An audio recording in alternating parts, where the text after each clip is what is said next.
De nouveau, bonjour à tous et merci beaucoup à Vaincre la mucoviscidose de m'avoir conviée à cette formation de recherche préclinique parce que je dois avouer que c'est tout aussi intéressant pour les participants que pour les intervenants.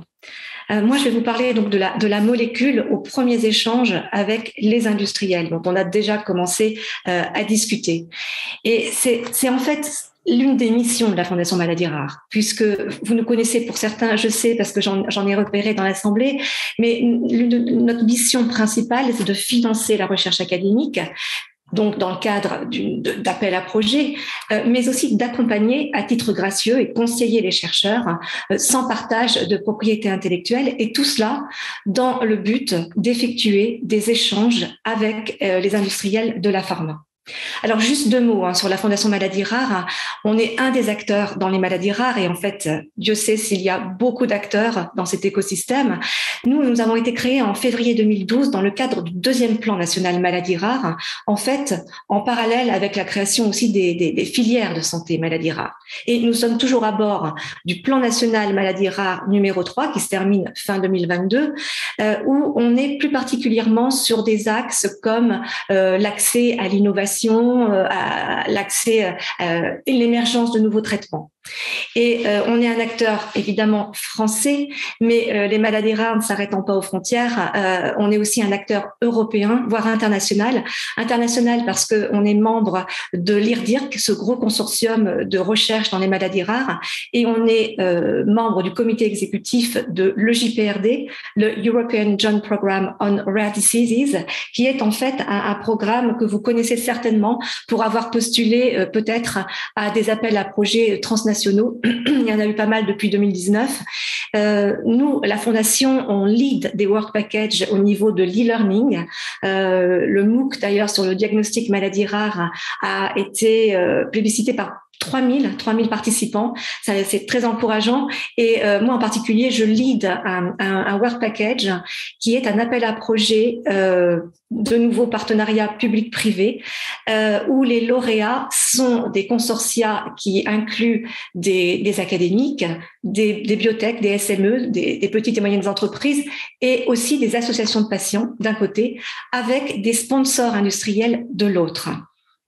C'est très vivifiant parce que les uns et les autres s'étripent joyeusement au niveau de la propriété intellectuelle lorsqu'on est en plein rédaction des grant agreements, des accords financiers ou des accords de consortium. Mais finalement, au bout d'un certain temps, les gens apprennent à se connaître. Les juristes qui font partie forcément de ces consortia arrivent à comprendre le projet et les académiques arrivent à comprendre les juristes. Et à partir de là, tout va bien. Alors, on est une fondation de coopération scientifique à but non lucratif et on est né de la volonté conjointe de 5 acteurs majeurs. Et ce qui est important, c'est que ces 5 acteurs majeurs, qui sont donc membres de notre conseil d'administration, regroupent toutes les voix des maladies rares dans cet écosystème franchement multiple et complexe. Alors, on a au niveau de la voix des malades l'AFM Téléthon, qui est notre acteur majeur. On a aussi l'Alliance Maladies Rares. Au niveau de la voix des chercheurs, on a bien sûr l'INSERM et la conférence des présidents d'université. Et au niveau de la voix des cliniciens, on a les directeurs généraux des CHU de France. Voilà ce que je vous dirais sur la Fondation Maladies Rares. Pour dire que au niveau, vous le savez, je viens de l'industrie pharma. J'y ai travaillé pendant près de 20 ans. Auparavant, j'étais PH à Cochin et à Necker et j'ai fait ma thèse de pharma au niveau pharmacie clinique à Montréal et à Ottawa. Autant vous dire que lorsque j'ai rejoint la Fondation Maladies Rares en 2015, j'ai vraiment découvert un monde académique que je ne connaissais pas. Moi, je connaissais les contraintes et les attentes des industriels parce qu'il y en a, mais je ne connaissais pas les attentes et les contraintes des chercheurs académiques. Et je trouve que quand on connaît bien les deux mondes, c'est aidant. Alors, c'est vraiment c'est un sport de mettre un médicament sur le marché. Il y a beaucoup de challenges et en fait, ça dure longtemps puisque finalement, entre la recherche exploratoire qui fait intervenir un grand nombre de molécules jusqu'à le Graal, l'autorisation de mise sur le marché, l'AMM, il se passe 12 à 13 ans. Et ce que je voudrais dire, peu de gens savent, c'est que finalement, l'AMM, c'est une décision politique, c'est une décision de la Commission européenne sur avis, sur recommandation scientifique de l'Agence européenne du médicament. Alors bien sûr, la CE, la Commission européenne, s'aligne dans 99,99% des cas. Effectivement, la Commission européenne s'aligne. Mais bon, néanmoins, c'est important à savoir. Autre chose qui est importante à savoir, c'est que l'AMM, c'est à un niveau européen. Donc, l'AMM est donnée pour un médicament au niveau européen, mais après commence un autre parcours du combattant, et notamment pour l'accès du médicament aux patients. Parce que le prix et le remboursement du médicament qui vient de recevoir une AMM, ça va être négocié pays par pays. Donc, vous imaginez, autant de pays, autant de négociations. Et c'est pour ça que parfois, dans le pire des cas, certains patients d'un pays n'auront jamais accès aux médicaments parce que l'industriel aura décidé de ne pas le mettre sur le marché, et que parfois ça prendra plus de temps. Je sais qu'en Allemagne c'est plus rapide, en France un peu moins, mais voilà, il faut le savoir. Et ce qui est important à savoir, Hervé nous parlait du brevet précédemment, c'est que le brevet a une protection importante de 20 ans, mais dès que le médicament est accessible aux patients, il y a déjà au moins 15 à 16 ans qui ont été grignotés. Et c'est vrai qu'il reste très peu de temps pour une protection brevet lorsque le médicament est apporté aux patients. Alors bien sûr, il y a on n'en a pas parlé, mais il y a des certificats complémentaires de protection qui viennent s'ajouter à ce brevet qui, au bout de 20 ans, n'existe plus.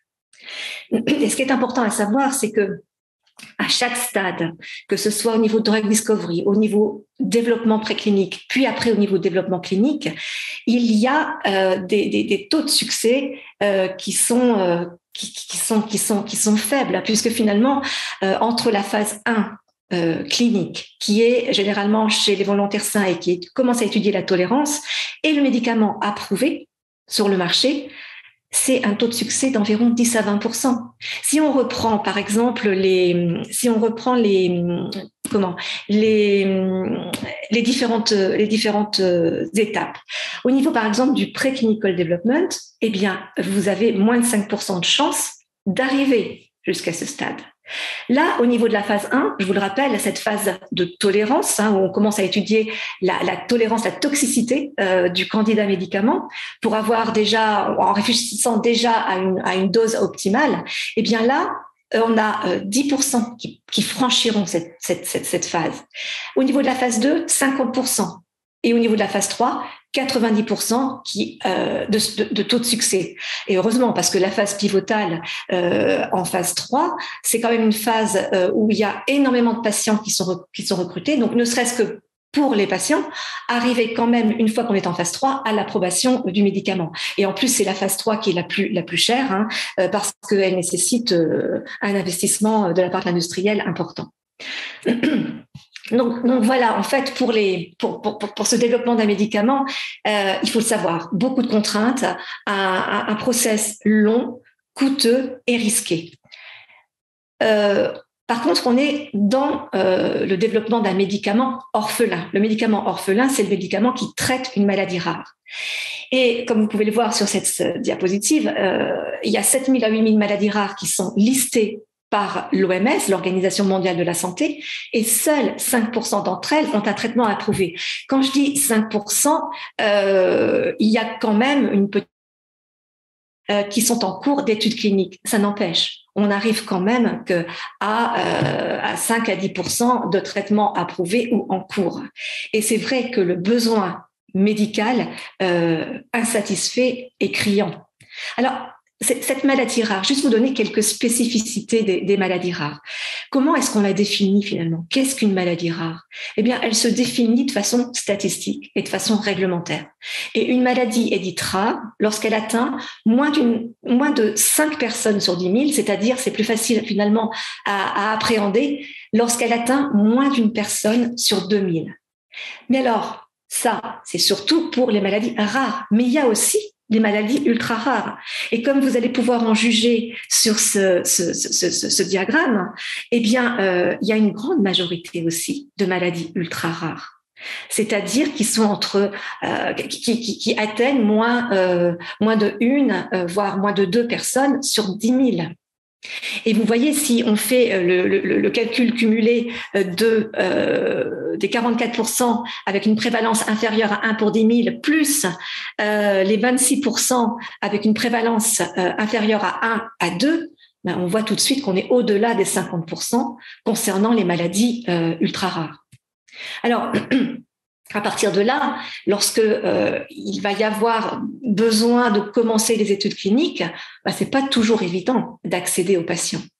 Et dans la mesure où il est difficile d'accéder aux patients, eh ben, on va avoir aussi du mal à comprendre l'histoire naturelle de la maladie. Déjà que dans les maladies rares, elle n'est pas forcément évidente, mais un accès difficile aux patients ne rendra pas les choses plus faciles. Pareil pour le manque de compréhension de ces fameux mécanismes physiopathologiques et quid des biomarqueurs qui intéressent beaucoup nos amis industriels. Alors, face à cette impasse thérapeutique, il y a aussi une errance diagnostique. Et selon une enquête de l'association Alliance Maladies Rares, cette errance diagnostique dépasse 5 ans pour plus d'un quart des malades, ce qui est énorme. Alors, il y a eu une réglementation en Europe en 2000, une réglementation donc pour les médicaments orphelins et les maladies rares. Et dans cette réglementation, il est précisé que le retour sur investissement du développement de ces candidats dans les maladies rares, ces médicaments orphelins, pose un problème de rentabilité pour l'industrie. C'est dit tel que. Alors, rentabilité pour l'industrie, oui, peut-être, mais il faut savoir quand même que cette réglementation européenne accorde des mesures incitatives aux industriels qui vont développer des médicaments orphelins. Et ça, quand on rencontre un industriel, il faut l'avoir en tête. Il faut savoir que finalement, l'industriel, quand il est intéressé par une maladie rare, s'il est intéressé par votre projet, par exemple, c'est parce que ça l'intéresse aussi de rentrer dans un accès marché, dans la mise sur le marché d'un médicament orphelin, parce que justement, il va pouvoir bénéficier de mesures incitatives. Et dans la plupart des cas, un industriel rentrera sous l'angle maladies rares et médicaments orphelins pour après élargir à des maladies plus fréquentes. Une fois finalement qu'il aura assis le développement de son médicament orphelin grâce aux mesures incitatives. Alors, je ne vais pas toutes vous les détailler, mais je vais vous citer les trois éléments clés dans un développement de médicaments orphelins. Le premier, c'est cette fameuse ODD, ou Orphan Drug Designation, qui est la désignation de médicaments orphelins. Alors, tout médicament normal, effectivement, l'aboutissement, c'est l'autorisation de mise sur le marché. Pour un médicament orphelin qui traite une maladie rare, le premier aboutissement, c'est l'ODD. C'est-à-dire, ça n'est pas une AMM, ça conduira à l'AMM par la suite, mais c'est une sorte de premier label réglementaire. Et l'ODD, en fait, c'est déposer un dossier pour déjà faire connaître sa molécule sur la base de données, qu'elles soient in vitro, in vivo, ou peut-être déjà des premiers éléments de first use in man, de résultats cliniques. Et cette ODD, elle va être déposée par l'industriel. Mais elle peut aussi être déposée par un chercheur académique, par un clinicien, ou même un chercheur académique. Et c'est important à savoir parce que l'ODD, c'est gratuit pour tout le monde. Mais ce que l'ODD donne accès à ce qu'on appelle un protocole assistance. C'est un conseil scientifique qui va être donné par l'Agence européenne aux chercheurs académiques ou à l'industriel pour réfléchir au design de son étude clinique. Alors, c'est passionnant, c'est très intéressant. Il faut savoir cependant que lorsqu'on discute avec l'Agence européenne du médicament, je suis bien placée pour le savoir, ce qu'elle va dire, c'est peut-être pas binding, c'est-à-dire c'est peut-être pas obligatoire à suivre, mais c'est quand même une recommandation dont elle surveillera l'évolution. Donc, autant vous dire que ce que vous dit et ce que vous recommande l'Agence européenne du médicament, l'IME, voilà, ça devra être dans votre follow-up, dans votre suivi. Alors, c'est amusant parce que l'Agence européenne du médicament, que je côtoie depuis de nombreuses années, elle a commencé à s'intéresser, et heureusement, aux associations de patients. Et donc aux patients, le fameux patient expert. Moi, je me rappelle des premiers organigrammes de l'Agence européenne du médicament où franchement, le patient apparaissait alors que son avis était primordial, mais il apparaissait qu'en très peu d'endroits isolés.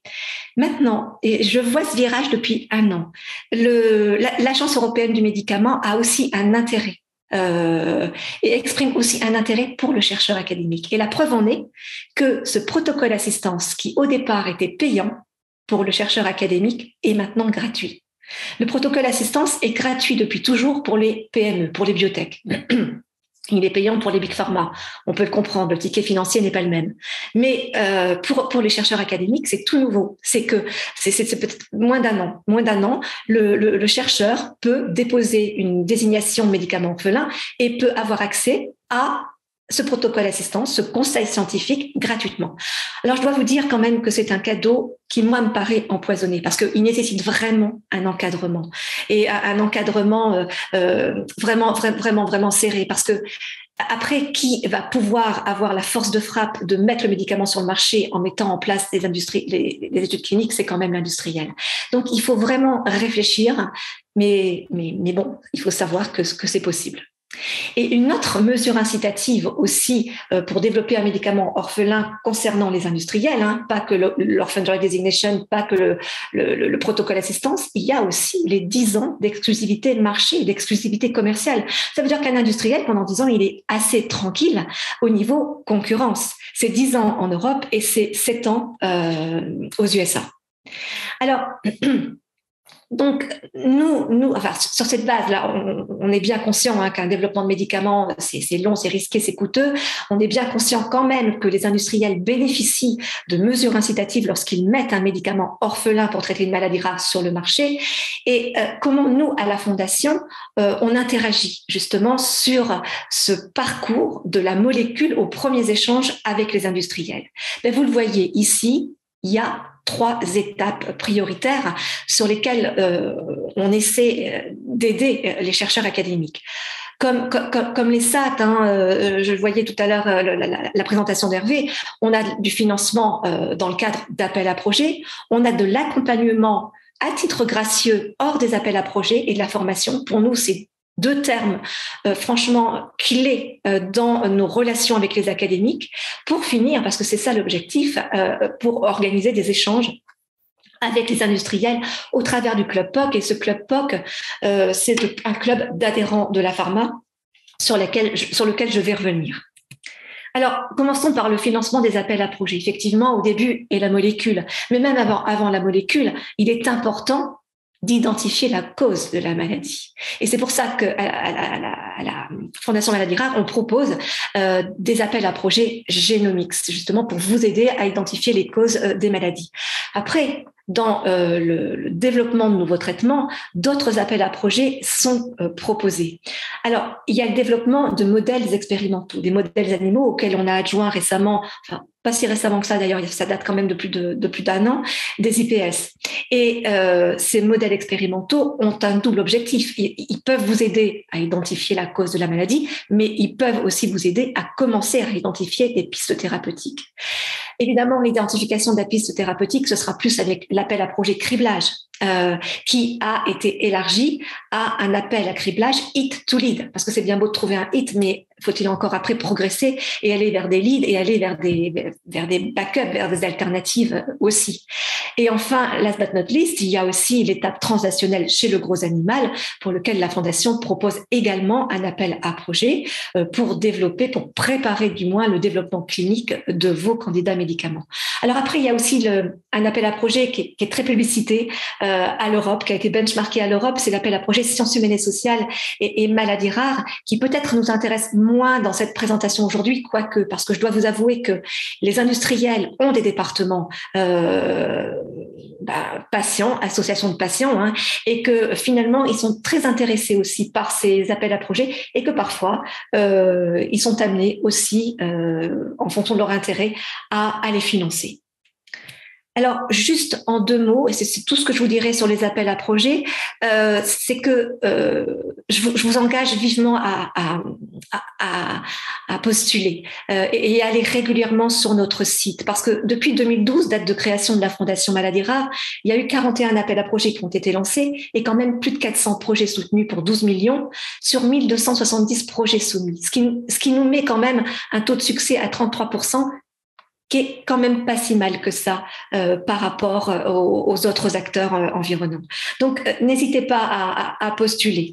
Alors, c'est vrai qu'une fois que le candidat est l'heureux lauréat d'un financement d'appel à projet, bien entendu, c'est pas le cas pour tout le monde. Eh bien, on est là aussi, nous, la Fondation, pour accompagner les chercheurs hors appel à projet. Alors, de nouveau, c'est à titre gracieux, vu nos statuts, et puis c'est aussi sans partage de propriété intellectuelle. Alors, qu'est-ce qu'on entend réellement par accompagnement hors appel à projet?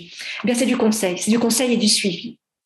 À ce jour, et depuis 2012, là encore, on a détecté près de 300 projets et on en accompagne près de 200, c'est-à-dire près de 2 projets sur 3.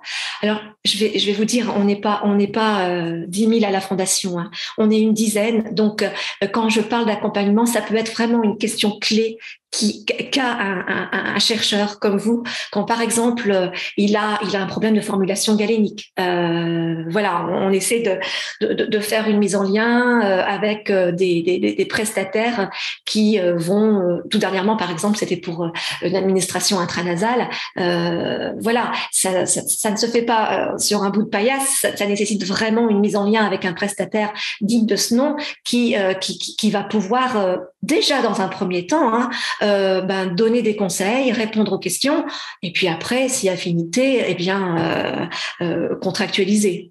Mais ce que je veux dire, c'est que quand même, lorsque on a un projet, quel que soit le stade où il en est, faut très vite s'entourer et s'entourer des bonnes personnes. Et franchement, je pense que il y a beaucoup d'organismes aidants, de valorisation qui peuvent vous aider. Les SAT en font partie. Je dois dire que nous, la Fondation Maladies Rares, on ne veut pas être en compétition avec quelque organisme de valorisation que ce soit. On a eu une réunion récemment avec Hervé sur la SAT Ouest Valorisation. J'en ai plein d'autres avec plein d'autres SAT et ça se passe très très bien. Chacun reste à sa place et chacun voit comment l'autre peut aider parce que finalement, l'objectif au final, c'est de vous aider vous à développer votre preuve de concept. Et donc voilà, on est complémentaires. Notre spécificité à nous, c'est peut-être justement cet environnement Maladies Rares que franchement, on connaît bien. Alors, la propriété intellectuelle, ça, c'est pas nous, hein. On fait des mises en lien avec les organismes de valorisation, que ce soit INSEAD Transfert, les CNRS, les SAT, le CEA, que sais-je. Mais vous savez, ça nous est déjà arrivé d'avoir, c'est anecdotique quand même, hein, mais d'avoir un chercheur qui arrivait en disant « j'ai un super projet ». Et effectivement, il nous embarquait dans son projet et on avait les pupilles qui se dilataient. Sauf que lorsqu'on arrivait et qu'on abordait le brevet, on disait « ah ben non, j'ai pas breveté ». Et là, bien entendu, jamais il me serait venu à l'idée de faire une mise en lien avec un industriel. Ça, jamais. La mise en lien avec l'industriel, elle se fait sur un mode win-win, toujours. Et je pense, et ça c'est un stéréotype, je pense, de l'académique aussi, c'est de se dire, oh là là, le grand industriel méchant peut-être, mais le grand industriel qui sait tout. Non. Il faut partir toujours sur un premier échange avec un industriel sur un mode win-win. C'est-à-dire, il vous apporte, vous lui apportez. Et toujours sous couvert de confidentialité, bien entendu, d'où cette propriété intellectuelle qui est primordiale.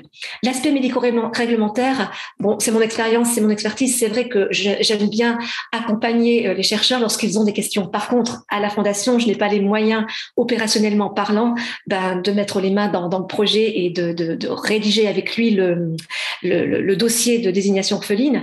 Mais là, la mise en lien avec des prestataires qui le font peut se faire sans problème. Donc voilà un petit peu, je pourrais vous en parler pendant des heures, mais je regarde mon chrono et je sais que je n'en ai pas le temps. Ce que je veux vous dire, parce que c'est quand même une journée de formation, c'est illustrer par des exemples, autant que faire se peut. Et je voudrais vous donner l'exemple qu'on a eu à la Fondation, qui est un accompagnement à la fois dans le cadre d'appel à projet et hors appel à projet. C'est l'exemple du projet du professeur Maïté Taubert. Maïté, elle est pédiatre endocrinologue, peut-être que certains d'entre vous la connaissent. Hein. Elle est coordinatrice du centre de référence du syndrome de Prader-Willi au CHU de Toulouse. Alors, le syndrome du Prader-Willi, c'est une maladie génétique rare, une naissance sur 20 000, qui se caractérise par en fait deux phases. La première phase, c'est celle qu'on appelle la phase du bébé mou, parce que c'est une hypotonie sévère. La tête tombe, il n'y a pas de possibilité d'avoir une station assise, la marche est défectueuse. Et surtout, il y a aussi une absence de réflexe de succion qui pose réellement des difficultés d'alimentation pendant la période néonatale et les 2 premières années de vie. Et là, ça engage un risque vital. Ça, c'est la première phase du Prader-Willi. La deuxième phase, elle est complètement à l'opposé. Et on arrive à une hyperphagie au point d'avoir à cadenasser les frigos. Donc, cette maladie rare, comme beaucoup d'entre elles d'ailleurs, est pas évidente, hein, et pas évidente à gérer. Alors, qu'est-ce qui s'est passé? Maïté Taubert est partie en fait d'un médicament qui existait déjà. Et je suis contente là aujourd'hui de pouvoir vous parler d'un exemple réussi et d'un exemple de repositionnement de médicaments réussi. Un repositionnement de médicaments dans les maladies rares, c'est intéressant parce que c'est plus rapide, c'est moins cher et donc moins risqué aussi. Alors, le syntocinon, c'est quoi? C'est un médicament qui date des années 60, ça ne nous rajeunit pas, et dont le brevet aussi date des années 60. Pour la plupart, vous n'étiez pas encore nés. Et en fait, ce médicament a pour vocation de stimuler les contractions utérines lors de l'accouchement. Et Maïté Taubert a eu la génialité de le repositionner dans le Prader-Willi. Alors, vous allez me dire, entre les contractions utérines stimulées lors de l'accouchement et la description que je viens de faire du Prader-Willi, quel est le lien commun? Eh ben, c'est cette molécule, l'ocytocine. On en a beaucoup parlé dans la presse grand public, hein, c'est la molécule de l'attachement, mais c'est surtout une molécule qui est synthétisée dans l'hypothalamus et qui est une molécule de l'attachement. Alors, tout part pour Maïté Taubert d'une publication de Françoise Muscatelli dans une revue à comité de lecture où elle a démontré que l'ocytocine rétablit un comportement alimentaire normal chez les souriceaux pour lequel l'absence de réflexe de succion engage leur pronostic vital. Et là, on est en plein dans la première phase du Prader-Willi. Qu'est-ce qui s'est passé ensuite? Eh bien, Maïté Taubert est revenue vers la Fondation Maladies Rares en disant il faut que je le prouve en fait au niveau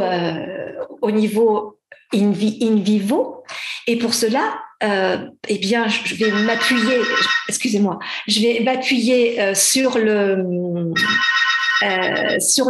la publication de Françoise Muscatelli, mais je vais devoir créer un modèle animal Prader-Willi si je veux avoir une POC digne de ce nom et démontrer les premiers effets bénéfiques de l'ocytocine chez la souris.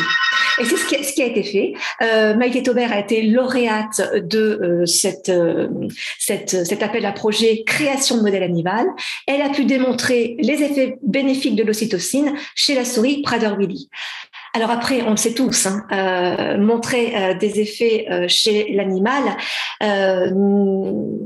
ne dit pas forcément que ce sera vérifié chez l'homme.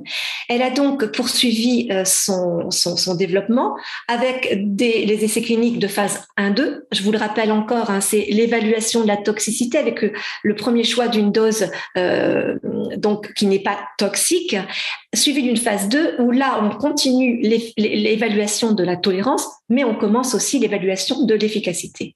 Et cette ocytocine a été confirmée lors de ces essais cliniques. À partir de là, Maïté Taubert est revenue vers nous en disant ça serait peut-être le moment de déposer une désignation de médicaments orphelins, ce qu'elle a fait et qu'elle a obtenu. Et la Fondation Maladies Rares l'a aidée à ce stade également.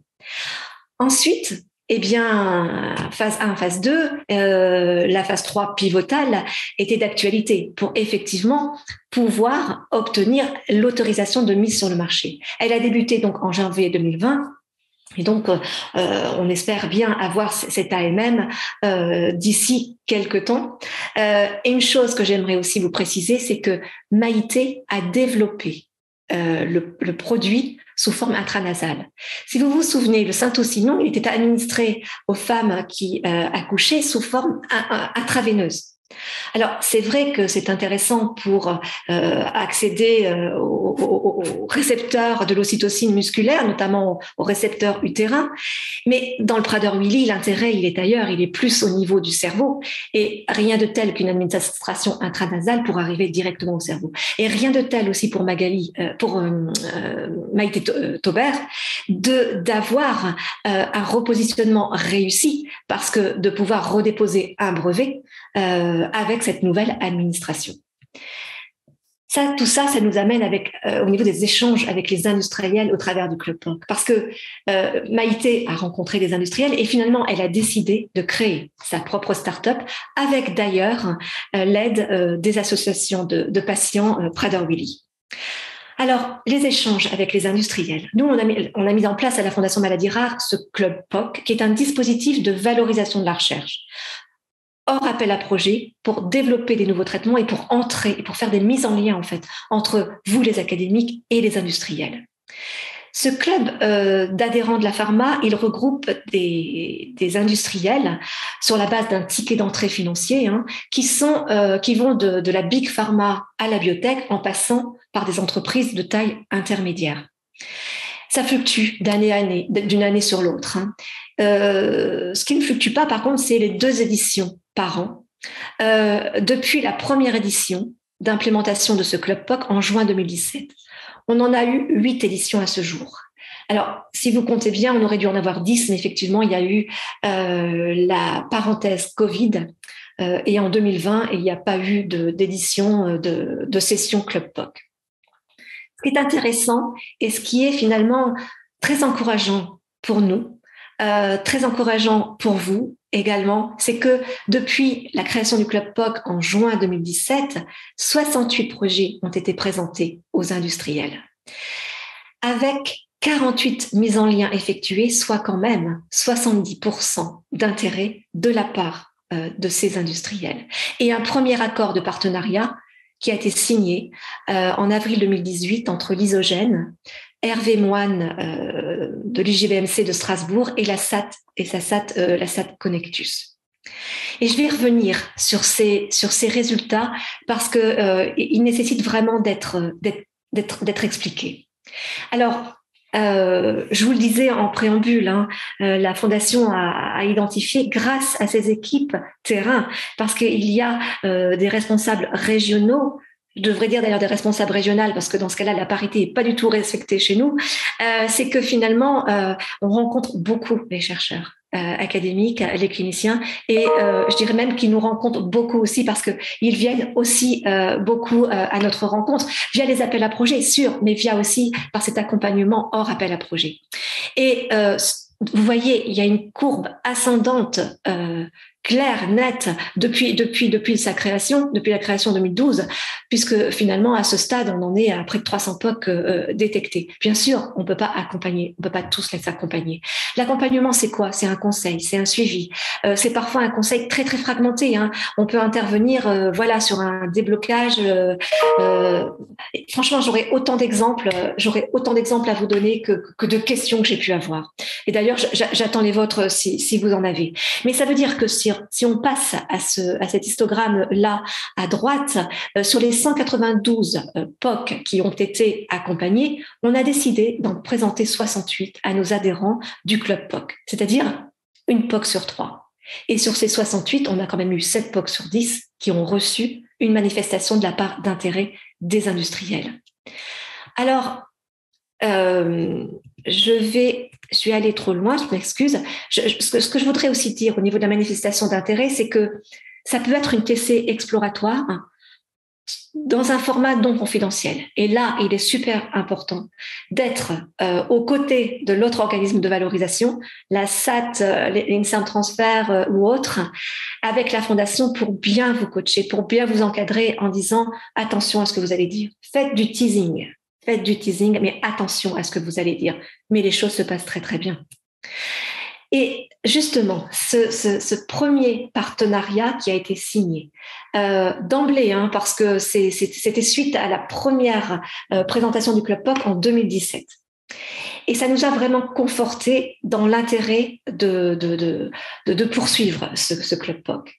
En fait, tout a commencé en 2017 lorsque on a fait cette première édition du Club POC et qu'on a présenté une POC du docteur Hervé Moine dans l'X fragile, une thérapie génique.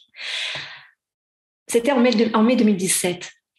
2017, c'était aussi l'année où l'Isogène, c'est une biotech qui travaille dans le sang Philippot, dans la thérapie génique, était entrée en bourse et souhaitait justement élargir son pipeline. Elle a tout de suite montré un intérêt pour la POC d'Hervé et elle nous l'a tout de suite manifesté. Donc, on a tout de suite fait une première mise en lien entre l'Isogène, Hervé Moine et la SAT Connectus. Et tout de suite, il y a eu un intérêt de Connectus et d'Hervé pour une co-construction avec un industriel, et là, le plus tôt possible. C'est important tout ça, les mots. La co-construction, le plus tôt possible, avec une priorité sur la licence pour l'industriel. Mais surtout, c'était gagnant-gagnant parce que Hervé Moine, donc le chercheur, apportait son expertise au niveau scientifique, et Dieu sait si elle est internationalement reconnue. Et Connectus l'Isogène apportait son expertise en thérapie génique, parce que ils ont l'habitude et ça ne s'invente pas. Et un accès à leur plateau technique. À partir de là, tout de suite, il y a eu une signature d'un partenariat de co-conception en avril 2018 avec ce communiqué de presse. Et la question, 3 ans plus tard, où en est-on ? Eh bien, il y a de nouveau eu un communiqué de presse parce que les choses sont allées plus loin.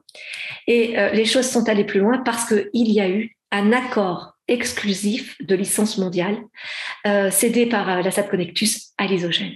Et je dois dire que nous, à la Fondation, on essaie toujours que tout le monde soit gagnant.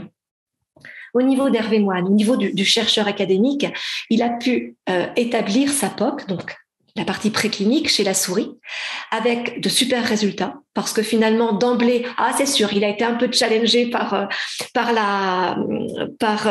l'industriel, mais quelque part, il les a challengés aussi. Mais l'important, c'est que finalement, il a pu établir une POC in vivo, qui est valorisée par les experts du sujet à l'international, puisqu'elle a été visée par eux. Et que vraiment, j'ai vraiment vu là une complémentarité des expertises scientifiques d'un côté et réglementaires de l'autre, de la part de l'académique et de l'industriel respectivement. Au niveau de l'Isogène et de la SAT Connectus, ça a été gagnant-gagnant aussi, puisque finalement, ils ont pu collaborer d'emblée sur un même format de co-conception pour aboutir quand même à cet accord exclusif de licence mondiale. Et au niveau, faut quand même penser à soi, au niveau de la Fondation Maladies Rares, c'est très apprenant aussi. Et puis, c'est très apprenant, et puis on a un rôle aussi de tierce partie qui est primordial, parce que ça veut dire que dans cette collaboration entre l'industriel et le chercheur académique, arrive toujours un moment dans le process, que ce soit au tout début ou par la suite, où le chercheur revient vers moi en me disant j'ai pas compris là, qu'est-ce qu'il a voulu dire. Et puis l'industriel en disant je sais pas, je les sens plus motivés, il y a un problème. Et là, on joue pleinement notre rôle. Et quelque part, d'autant plus qu'on n'est pas partie prenante à la propriété intellectuelle. Et outre ce suivi que l'on fait, que l'on continue de faire, on a pu aussi mettre en lien les acteurs, le chercheur académique et l'industriel, avec des cliniciens experts de la pathologie. C'est important de discuter avec un clinicien très, très, très en amont pour penser déjà design études cliniques et pour penser design protocole préclinique aussi. Et puis, on a aussi mis un acteur tout aussi important, on les a mis en lien avec les associations de patients. Alors, quand on parle vraiment mise en lien avec entre le chercheur et l'industriel, c'est aussi un parcours assez complexe. il y a plein de choses. Hein. Ça, c'est le trio gagnant que le porteur du projet, l'académique, va apporter son invention, son brevet, sa publication, son expertise scientifique. Il peut aller plus loin. Il peut effectivement arriver avec une POC, une vitro, une vivo, un mécanisme d'action identifié. Ça, c'est des mots-clés qui résonnent chez un industriel. Un mécanisme d'action clair, une cible identifiée, une cible validée, c'est parlant. Avec une POC, in vitro, voire in vivo. Et puis, des éléments de tox. Alors là, on est bien d'accord. C'est pas la tox. Tout à l'heure, Hervé faisait allusion. C'est pas la tox réglementaire qui les intéresse. De toute façon, l'industriel va le refaire, la tox réglementaire. C'est des éléments de tox non réglementaires. Et là, pour un industriel, c'est important. Et franchement, là, je reprends ma casquette d'industriel. Lorsque j'avais des projets où on avait une molécule qui semblait avoir un profil génial au niveau efficacité, si on découvrait une toxicité par la suite, c'était vraiment un investissement qui avait été fait pour rien et qui finalement nous demandait de repartir à zéro.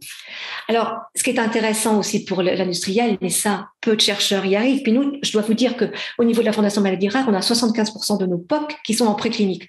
Donc, le first use in man, on a très très peu de projets qui arrivent à ce résultat. Donc voilà, tout ça pour vous dire que c'est les mots-clés qui parlent à un industriel et qui devront être étayés lors d'un premier échange avec lui.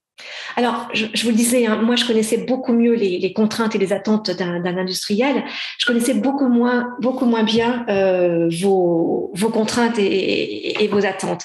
Mais elles sont tout aussi importantes parce que vous, si je puis m'exprimer de façon caricaturale, vous êtes finalement à l'origine de la découverte de la molécule et l'industriel est à la fin du processus puisqu'il met sur le marché le médicament.